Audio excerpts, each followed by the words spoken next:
Our last speaker in this track is from Ajman University of Science and Technology in the UAE. Again, another case study.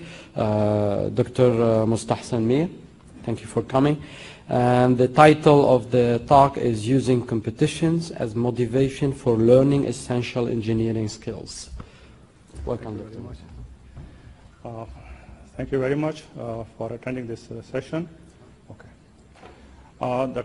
My presentation talk is Using Competitions as Motivation for Learning Essential Engineering Skills. It's a case study about my university, and I'm going to talk about. Okay. The outline of my presentation, first I will give you the objective of this presentation, talk about the essential engineering skills that are for this case study. I will also discuss the steps taken to develop the desired skills and talk about motivation through competitions and, more importantly, the impact of motivational learning. Then finally, conclusion and challenge. Okay. The objective of my presentation is that I want to share with you the experience we had at Ajman University of Science and Technology on how motivational learning, which is one of the topics of interest for this conference, can contribute in developing and enhancing the essential engineering skills of undergraduate electrical engineering students.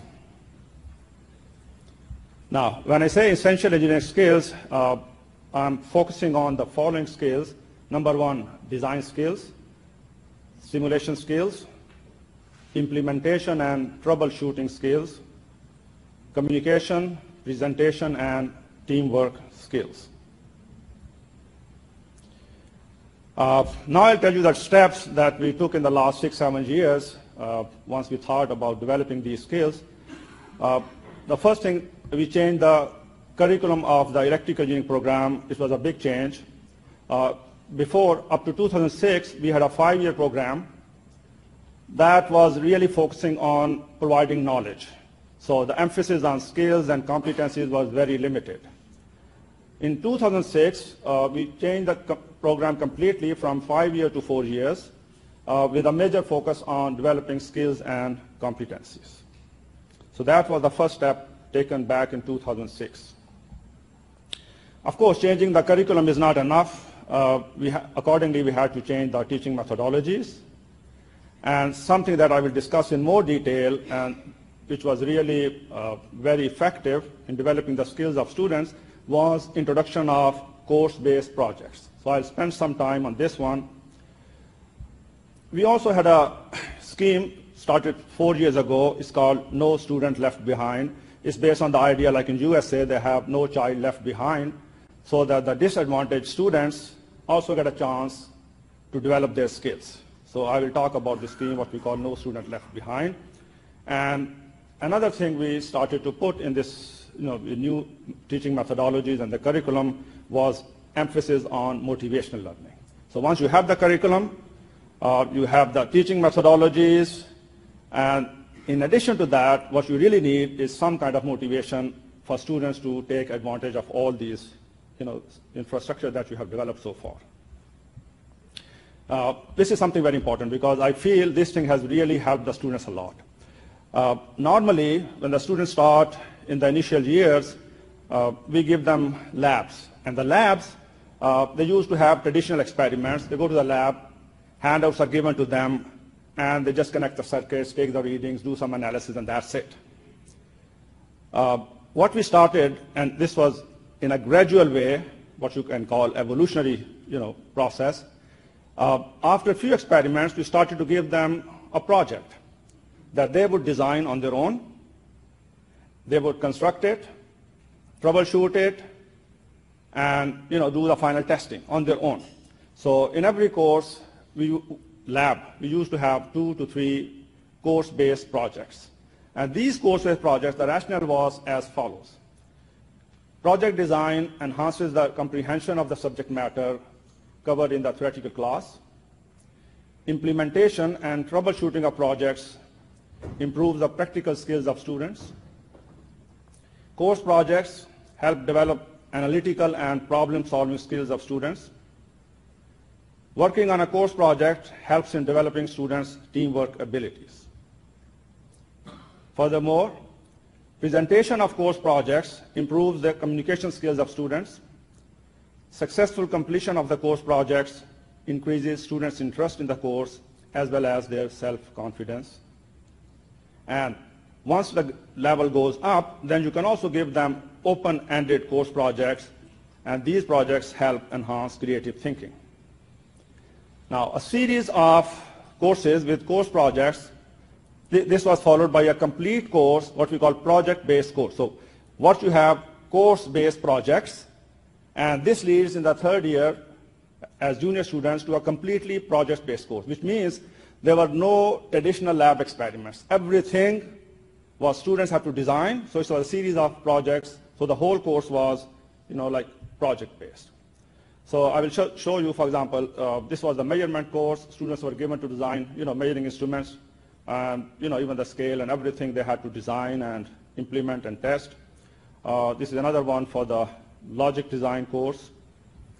We have another course called industrial control systems. This is one of the course-based. These are all course-based projects.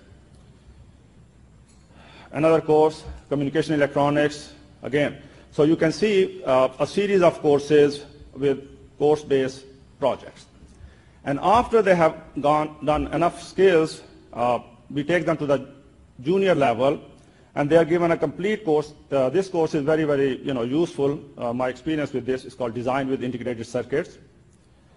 So what we do in this case, the design projects are assigned throughout the semester, covering many of the topics discussed in the class. In addition to the common goal of developing design and practical skills, each project has additional goals related to the course material. A project team generally consists of 3 students. The project team design the projects and in most cases carry out computer simulation before implementing the projects in the lab. After testing the operation of the project and performing troubleshooting as required, complete demonstration is given to the lab engineer. Just one example, this is a digital voltmeter for this project-based course. Now, after this we started in 2006 gradually. What we found that the skills of the average and above average students, they did improve and very observable. But those students who were weak, below average and very weak, they remained very weak. Actually, with the progression of time, they even became weaker. And the reason we found out was they were shy to ask the lab instructor that he might think that this question is, why is he asking this question? So they were hesitant to ask, and they stopped their learning process. So we decided to introduce what we call peer-to-peer coaching. So we took senior students, excellent students, and we put them in the lab. So that's why I call embedded peer-to-peer coaching. And it's not optional, it's kind of mandatory. There's a difference between other peer-to-peer learning techniques. So these senior students were assigned to guide these weak students. Let them learn, let them do troubleshooting, and improve their skills. So this is what we call as, no student left behind. And it's really, this is another thing I will not discuss, but this also contributed to the development of the skills for the weak students. Also, another thing we did, we joined junior students in teams with senior students working on projects. I'll talk about these projects. And that helped these junior students to learn from their peers. Now, let me talk about the motivation through competitions. Even if you have provided all the facilities, the coursework, the labs, everything, but you have to motivate them if you really want them to learn something, especially the skills. So what we found that important factor in motivating students to enhance their skills is developing a sense of achievement through competitions. This is very important. Internal competitions within the college with proper rewards are as important as external competitions for achieving the desired objectives of skill enhancement. Motivation is an ongoing process that requires at least a few motivated faculty members acting as mentors. Now here I will give you the results of one of the very important competitions held in UAE. It's the most important. It's called IEEE UAE Day competitions. In this competition, which is held every May, second Saturday of May, almost all the universities, 12 to 15 universities participate. And the objectives of this UAE Day, number one, enhance the culture of competition among engineering students, and number two, recognize outstanding achievements of IEEE student members. And the students are evaluated in 5 different categories. Okay, there's engineering design project, common design project, senior design project, software engineering project, and community service project. The first IEEE Day was held in American University of Sharjah in 2006, and the latest was held at University of Sharjah in May 2013. For this year, 69 student teams with more than 250 students from 15 academic institutions competed for 15 prizes. So there are 5 projects, and for each project we have first, second, and third prize. So there are total 15 prizes in this competition. More than 30 distinguished judges evaluated students' projects. So you see it's a big effort. And the interesting thing that I want to conclude that for the past 4 years, our students have won the maximum number of prizes. Now, this is very interesting. You see, we started the new curriculum and the approach in 2006. And 2006, our students participated in the IEEE Day, which was the first IEEE Day in UAE. And of course, we did not win any prize. It's 2006, you see, is 0. 2007, we got 1 or 2, yes, okay. And gradually, and you can see for the last 4 years, 2010, 11, 12, and 13, these students who are nowhere to compete with the other students, they are getting the maximum number of prizes. Last year they got 8 out of 15, like half the prizes out of 15 institutions were taken by 1 institution. And these are, you look at the start and see the curve, how the curve is going. I don't have time now. I want to talk about other competitions that our students have participated and won, very good prizes. It's IEEE Middle East Student Branch Congress. There's another one, Engineering Students Ethics Competition. This is organized by Khalifa University. And Dr. Professor Saleh is sitting there. He is the head of this competition, organized by Professor Saleh Al-Araji. This I really want to focus. In this competition, our students are the only students who joined the competition without taking a course on engineering ethics. And they are very reluctant. They were reluctant because they are going to compete with all other teams, 10 teams, who have taken a course on engineering ethics. But this was purely through motivation. I can tell you, purely through motivation. You motivate them. You tell them, yes, do on your own. We'll guide you, but you study, take the charge. And they have been doing very well, winning prizes even in this competition against all the odds.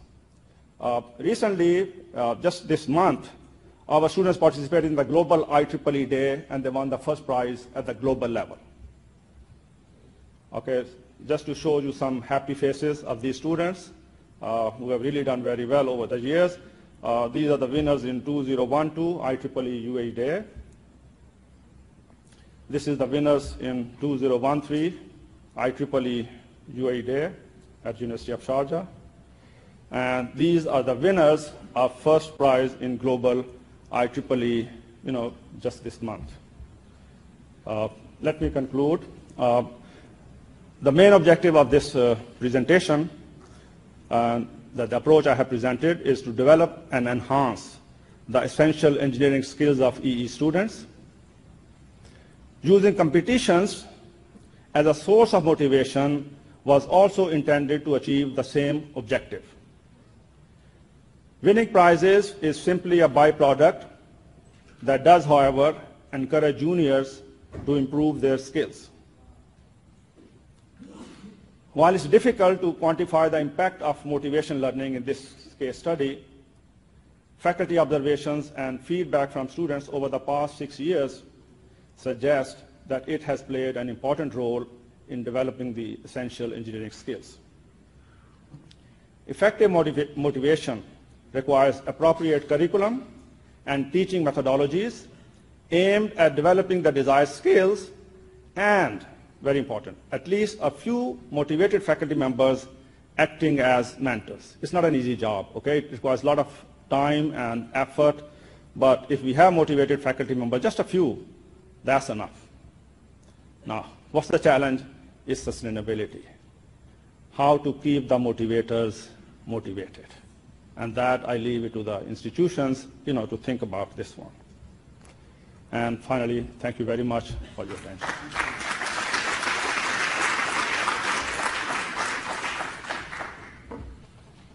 Only one question.